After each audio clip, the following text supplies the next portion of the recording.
Venezuela siempre, siempre Venezuela. Nos acompaña en esta jornada el periodista venezolano Gustavo Azócar. Gustavo Azócar es muy conocido en Venezuela y a nivel internacional por sus escritos, sus trabajos de investigación periodística.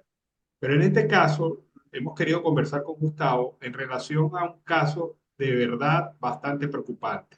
La situación de migrantes venezolanos desaparecidos en la ruta entre San Andrés y Nicaragua, que ha ocurrido también en otras partes del Caribe, pero en este caso específico vamos a hablar de esto. Gustavo, bienvenido al programa Venezuela Siempre, Siempre Venezuela. Buenas tardes. Hola, Alan, agradecido como siempre contigo y agradecido también con el programa Siempre Venezuela, Venezuela Siempre por esta oportunidad para hablar de un tema tan importante, tan delicado y tan sensible para todos los venezolanos. Bueno, ¿qué está ocurriendo en ese nuevo triángulo de las Bermudas? Ahí no solamente están desapareciendo venezolanos, sino también gente de otras nacionalidades que han sido víctimas, no se sabe de qué. ¿Qué te dice la gente? ¿Cómo echan el cuento las víctimas directas de estos hechos? Alan, lo primero es que acabo de llegar de Colombia, acabo de estar 10 días en territorio colombiano. Estuvimos en Bogotá y luego tuvimos la oportunidad de viajar a la isla de San Andrés, al archipiélago de San Andrés, y lo hicimos con la invitación, por supuesto, de familiares de migrantes venezolanos desaparecidos y con la invitación de la Procuraduría General de Colombia. Hay un grupo que es cada vez más grande de venezolanos que están desapareciendo misteriosamente en las aguas que circundan a la isla de San Andrés. Hay una ruta muy peligrosa, por cierto, que están tomando migrantes, en su mayoría venezolanos, pero también de otras nacionalidades. No son solamente venezolanos los que están tomando la ruta de San Andrés para llegar a Centroamérica, hacer el recorrido por Centroamérica y luego llegar a México y de allí intentar llegar a Estados Unidos. No, hay también muchos migrantes asiáticos, hay chinos, hay ciudadanos vietnamitas. Vimos incluso la lista de ciudadanos que han sido rescatados por autoridades colombianas en aguas marítimas cercanas a San Andrés.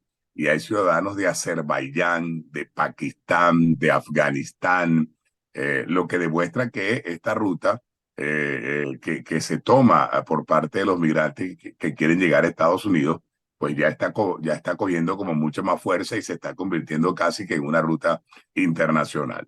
Pero lo cierto es que los venezolanos que intentan llegar a Estados Unidos hace algún tiempo lo estaban haciendo por el tapón del Darién, por la selva del Darién. Llegaban a la frontera entre Colombia y Venezuela, cruzaban los puentes, llegaban a Cúcuta o a Villa del Rosario y luego de allí buscaban la forma de llegar a Necoclí y de Necoclí tomaban una lancha que los llevaba a Acandí y de Acandí se internaban por el tapón del Darién. Pero ahora, de un tiempo para acá, desde hace aproximadamente un año y medio, cobró fuerza la ruta marítima, ¿verdad? Y entonces la gente llega a Cúcuta, toma un vuelo Cúcuta-Bogotá, luego Bogotá-San Andrés, y en San Andrés tratan de llegar a Nicaragua por vía marítima en lanchas muy precarias, que no son lanchas para transportar pasajeros propiamente, son botes pesqueros, lo que en Venezuela llamamos popularmente peñeros. Son botes de pescadores con un solo motor, muy precarios, que no soportan incluso el peso de movilizar a gran cantidad de gente. Esto se ha convertido en una ruta por redes sociales, por TikTok, por Facebook, por Instagram. Tú ves que hay gente que ofrece esa ruta cobrando en algunos casos $1,200, $1,500, $2,000 para trasladar gente justamente desde San Andrés hasta la isla de Core Island, que está justo allí pegadito a Nicaragua, luego Nicaragua y luego atravesar, por supuesto, Nicaragua, El Salvador, Guatemala, buscar México y ahí Estados Unidos. ¿Qué es lo que pasa? Que alguna gente lo ha logrado, gracias a Dios, pero de un tiempo para acá hemos estado recibiendo denuncias de lanchas que zozobran. Cuando las cosas salen medianamente bien, la lancha zozobra, la lancha se hunde y la Armada venezolana, la Armada colombiana, perdón, rescata a los náufragos. Y bueno, rescatando a los náufragos, pues en teoría, si nadie muere, pues la cosa no sale tan mal. Pero recibimos denuncias sobre la desaparición de 3 lanchas con migrantes en el año 2022 y más recientemente recibimos la denuncia de la desaparición de una lancha con migrantes venezolanos que zarpó de la isla de San Andrés el 21 de octubre de este año 2023. Yo estuve en Colombia justamente invitado por familiares de este grupo de migrantes, del grupo de migrantes que zarpó el 21 de octubre hacia Core Island y la lancha nunca llegó a Core Island, nunca llegó a Nicaragua, nunca llegó a ninguna parte y obviamente hay un grupo de 42 personas desaparecidas, entre las cuales hay 36 venezolanos, 4 colombianos y 2 ciudadanos chinos. 42 personas iban en esa lancha. Una lancha que, por cierto, su capacidad era máximo 31 personas. En una lancha de 31 personas iban 42. Entonces ya tenemos un tiempo, tenemos más de un mes indagando, investigando sobre el paradero de esta lancha, sobre el paradero de estos emigrantes. Eso fue lo que nos llevó a Colombia. No hemos todavía obtenido buenas noticias sobre el paradero de estas personas. Hemos recabado un montón de evidencia, de elementos de convicción, audios, videos, capturas de pantalla, conversaciones, qué sé yo, cualquier cantidad de elementos y entonces decidimos, junto con los familiares, conformar lo que hemos llamado el Comité Internacional de Familiares y Amigos de Migrantes Venezolanos Desaparecidos para dedicarnos a luchar, a pelear y a tocar todas las puertas que podamos tocar para ver si logramos dar con el paradero de estas personas, con el paradero de los 42 desaparecidos el 21 de octubre, pero también con el paradero, Alan, de 59 venezolanos desaparecidos en las 3 lanchas que desaparecieron en el año 2022.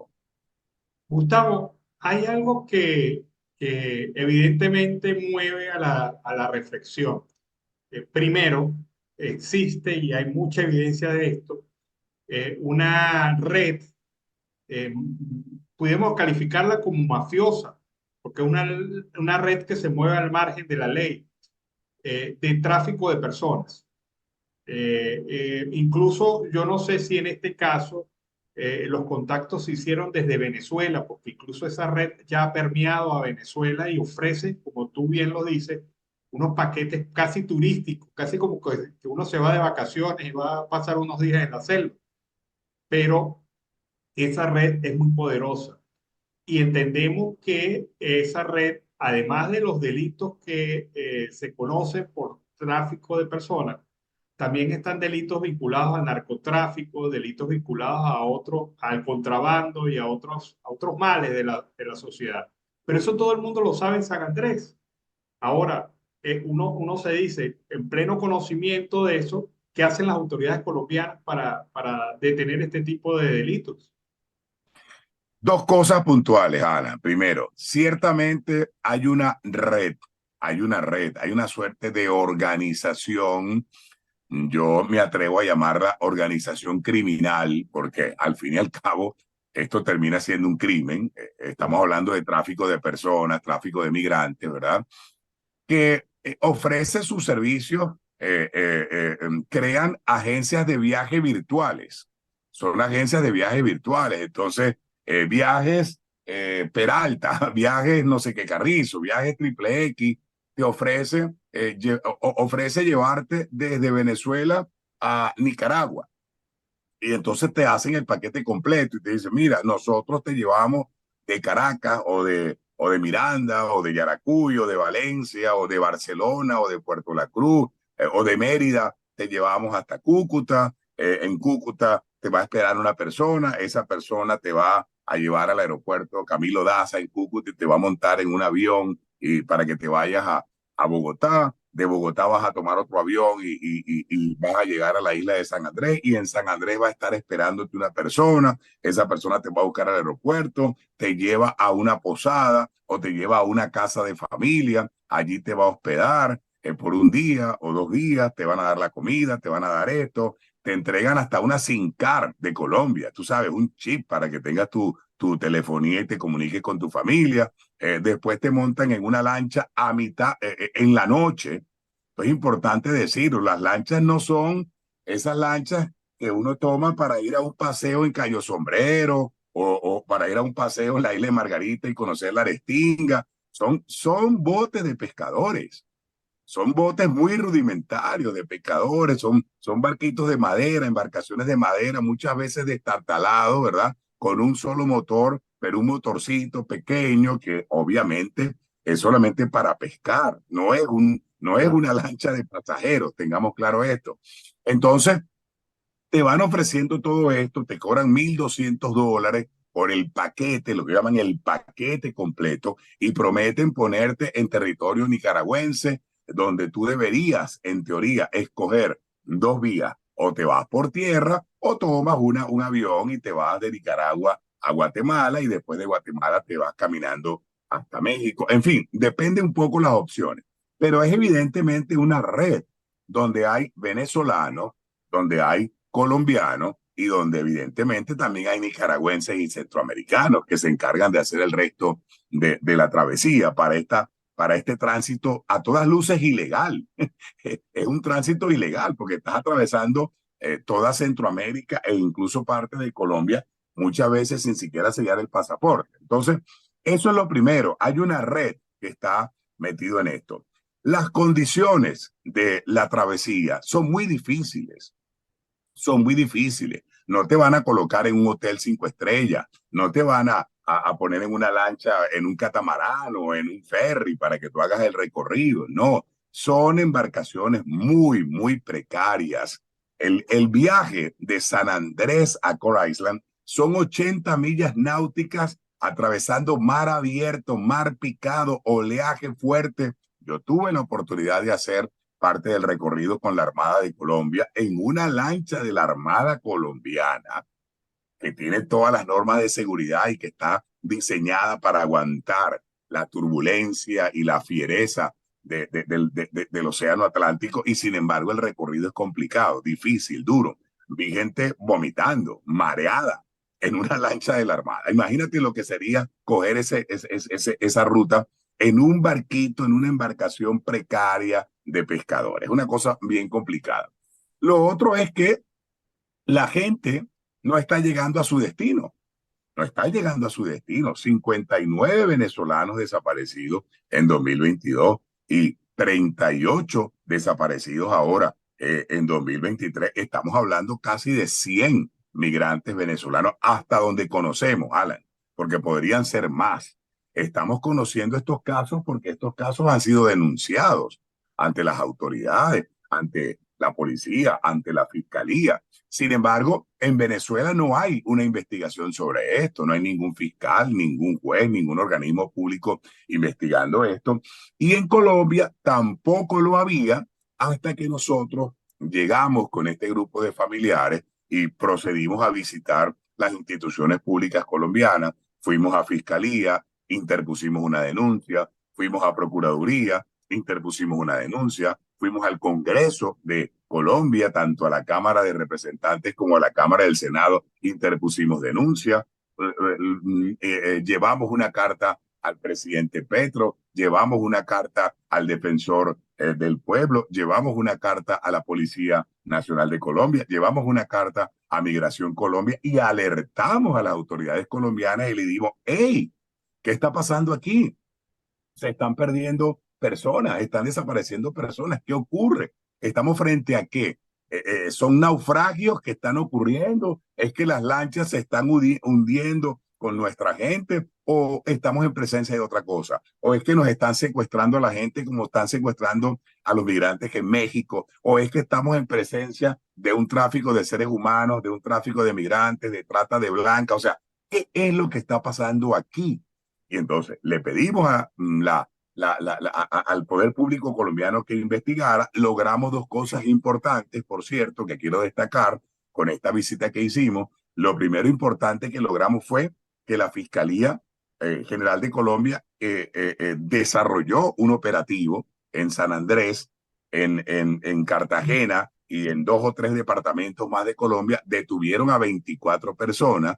En San Andrés detuvieron a 10 personas, entre ellas varios funcionarios de migración y varios militares, incluso de la Armada, que al parecer estaban participando dentro de esta red, dentro de esta organización. Luego la Procuraduría decidió hacer una mesa de trabajo en San Andrés, que se hizo el miércoles próximo pasado, donde participaron todos los órganos del Poder Público colombiano. Nosotros estuvimos allí, invitados por la Procuraduría, hicimos las denuncias, consignamos un montón de pruebas y elementos para que las autoridades actúen. Es decir, logramos un poco sensibilizar a las instituciones colombianas frente a un problema que estaba ocurriendo, pero que probablemente las autoridades colombianas no lo habían visto. Ahora lo vieron, ya lo visibilizaron y están tomando acciones, que por cierto agradecemos, ¿sabes? Agradecemos todas estas acciones. Se aumentó la vigilancia en San Andrés, se volvió a retomar la búsqueda de las embarcaciones desaparecidas, se está adelantando una investigación, se detuvo a unos lancheros, se detuvo a los dueños de unas posadas, se detuvo a unos militares, se detuvo a una gente para tratar de ponerle un parado a esta red internacional que se está lucrando con los migrantes venezolanos y con los migrantes de otros países. Gustavo, finalmente, hay gente que los familiares mantienen la esperanza de verlos con vida. Eh, las situaciones parecieran indicar otro destino, pero hay algo que reavivó la esperanza contradictoriamente, ¿no? Que fue conseguir un lote de pasaportes venezolanos en uno de los islotes cercanos en esa ruta. Eh, ¿Qué piensan ahora los familiares? ¿Cuál es su visión sobre este tema? Alan, hay varias hipótesis y nosotros obviamente tenemos que manejarlas todas. No nos podemos cerrar frente a una sola de las hipótesis. Está la hipótesis del naufragio, que es la hipótesis que maneja, por ejemplo, la Armada de Colombia. La Armada de Colombia dice que las condiciones muy precarias de la lancha, el sobrepeso de la lancha, 42 personas en una lancha con capacidad para 31 personas, y lo embravecido del mar, porque el mar, ese océano Atlántico, es muy rudo para una embarcación de esa naturaleza. Pues la Armada dice, aparte de eso, parece que había muy mal tiempo el día que salió la lancha, el 21 de octubre. Estamos en temporada de huracanes, y todas estas cosas. Entonces, la Armada casi que concluye que la hipótesis del naufragio pareciera ser que es la que más se aplica para acá. Pero los familiares dicen, bueno, está bien, demuéstrame que hubo un naufragio.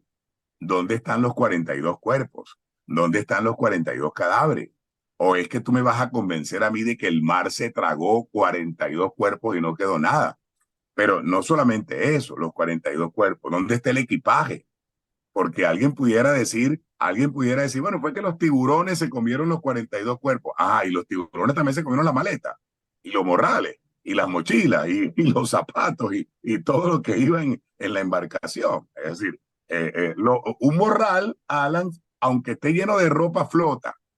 Un morral, aunque esté lleno de ropa, flota. ¿Entiendes? Una pañalera, flota. Y hay muchos elementos que perfectamente pueden flotar en el mar. Oye, que no se haya encontrado ni siquiera una mochila, un morral, un zapato, una muñeca, nada. Eso obviamente verdaderamente raro y sospechoso, ¿no? Entonces, la tesis del naufragio.